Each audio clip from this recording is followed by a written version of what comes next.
Unit 6, Lesson 4, Part 2, Parallel and Perpendicular Lines.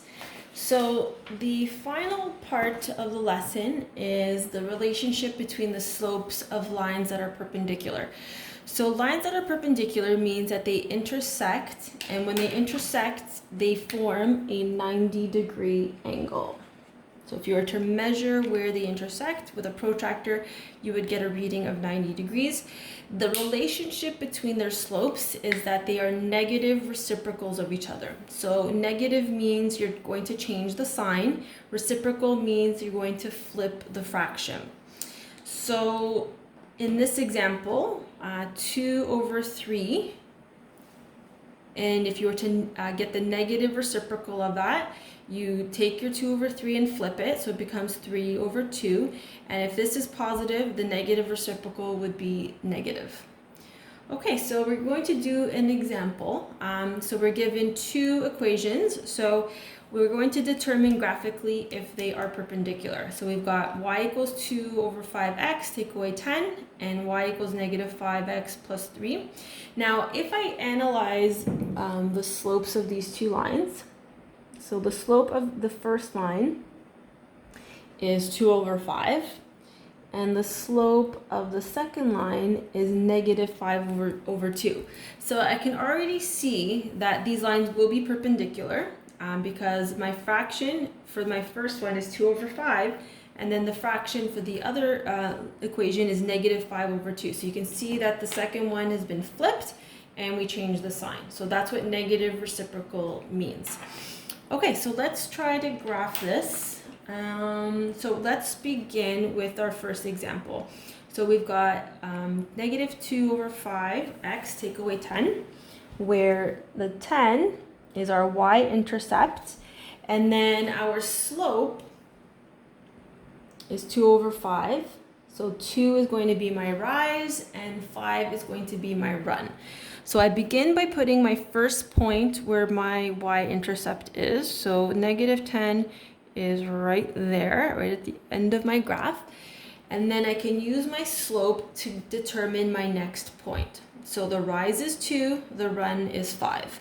So I go up 2 over 5. 1, 2, 3, 4, 5. Oops, I lost it. So up 2 over 5. 1, 2, 3, 4, 5. Right there. Okay, so then once I have 2 points, that's enough for me to form a line. So then I take my ruler. And if you don't use a ruler, it's not going to be as accurate. Okay, so there is my line for equation number 1. Okay, so then I've got equation number 2. So I start with my y-intercept, which is 3. So 1, 2, 3. So that is my first point. And then in this case, my rise is negative 5. So negative 5 means down, and my run is 2 to the right. So I start at my y-intercept. I'm going to go down 5 units. 1, 2, 3, 4, 5. And then to the right, 2 units. 1, 2. So my point is there. Once I have my 2 points, I can take a ruler and connect the dots. And oopsie, I went a little too far into my next graph. So this is the point of intersection. So just by looking at it, I can tell it's 90 degrees. If I wanted to confirm it, I could use a protractor, but this does correspond with perpendicular lines. Their slopes are negative reciprocals, and when you graph it, the point of intersection will create a 90-degree angle. Okay, so let's do another example. So in this case, we are going to graph y equals 1/3 x plus 2, and y equals 1/3 x take away 1. So before I start plotting any points, I want to do some analysis. So my slope in this case is 1 over 3. So that means my rise is 1 and my run is going to be 3. And my y-intercept is located at 2. So that is always where my starting point is. If I take a look at my other equation, y equals 1 over 3x, take away 1. So m is equal to 1/3, and my b is -1. So what that means is my slope, my rise is 1, my run is going to be 1/3. And if I take a look at my slopes, I can see that my slopes are identical.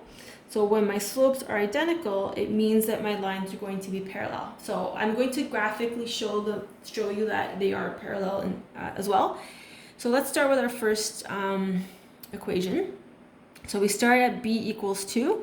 So I go to my y-axis and I put a dot at y equals 2. And then I use my slope to determine my next point. So I'm going to go up 1 over 3. Up 1 over 3. So 1, 1, 2, 3, which is right there. So once I have my 2 points, I can join them like that. And then I put my arrows. Okay, and then I do the same thing for my next equation. So I start at b equals -1. So I locate my y-axis, I put a dot on -1, which is right there. And then I use my slope to determine how much I'm going to go up or down, and then to the right. So I have a positive slope, so that means I'm going to go up 1 over 3. So up 1 over 3 is right there. Okay, and then I take my ruler and I connect my points like this. Arrow and arrow. And then I can see graphically that my lines are parallel and 2 parallel lines never meet, which corresponds with what I predicted, that because my slopes are the same, my lines are going to be parallel. Okay, so let's take a look at some more slopes. So it says number 2, the slopes for pairs of lines are given. Are the lines in each parallel, perpendicular, or neither? Okay, so on my first one, I've got m is equal to 2 over 3, m is equal to 3 over 2. So they are not parallel because they're not the same. So let's check if they're perpendicular. They are reciprocals, but they have the same sign. So in order to be perpendicular, one has to be positive and one has to be negative. So it's not parallel, it's not perpendicular, so it is neither. Okay. Next one, we've got m is equal to 1 and m is equal to -1. Now, when you have a whole number, it might be beneficial for you to create it like a fraction. So 1 is in a fraction form, is like saying 1 over 1. So if you had 3, it would be 3 over 1. And m is equal to -1 in a fraction, and it just helps you to visualize whether they are reciprocals.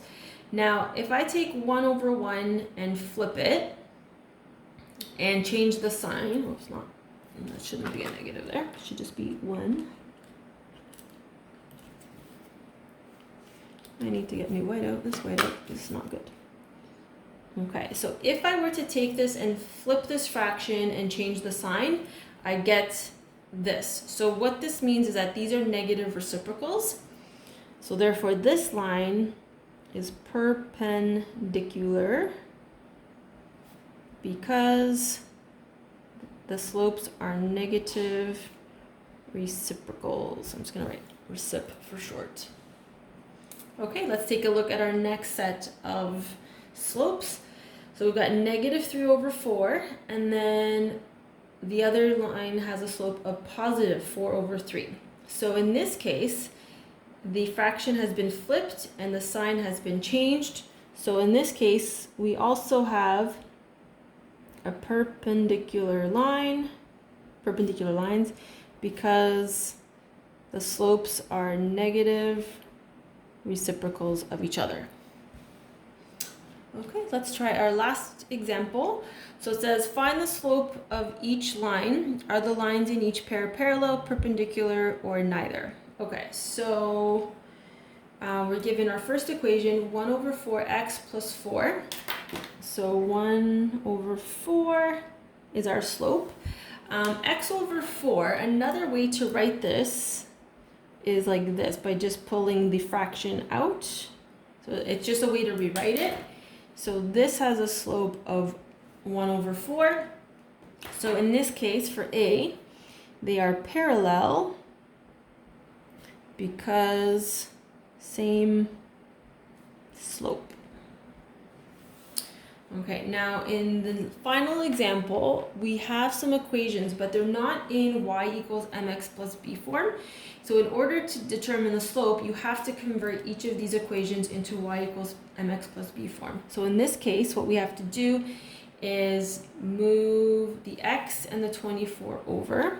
So this is going to become negative 6y equals negative x plus 6y, because no, that's not right. I am jumping ahead here. So negative x moves over, and then the 24 moves over, not the 6y. So 24 moves over, so that becomes negative 24. And in this case, y stays put. We're moving this over here, so that's negative 6x. So right now we've got a direct variation, so that one is done. I need to get y by itself, so I need to divide by negative 6 and divide by negative 6. So when I do this, the negative 6 is going to get divided by the x, and the negative 6 is going to get divided into the negative 24.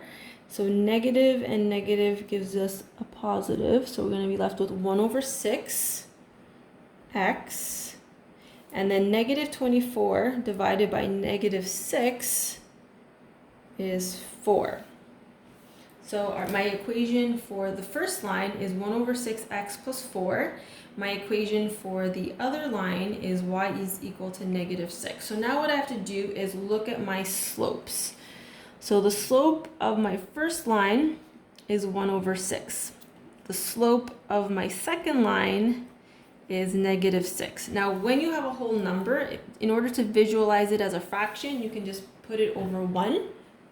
So when you compare them like this, it's easier to see if they're perpendicular. So if I were to flip 1 over 6 and change the sign, I would get negative 6 over 1. So what that means is that these two fractions are negative reciprocals. So because they're negative reciprocals, I can say that these two lines are perpendicular. So perpendicular because slopes are negative reciprocals. I'm just going to write this for short because I'm running out of room. Okay, so that concludes lesson 4. Please try the corresponding worksheet.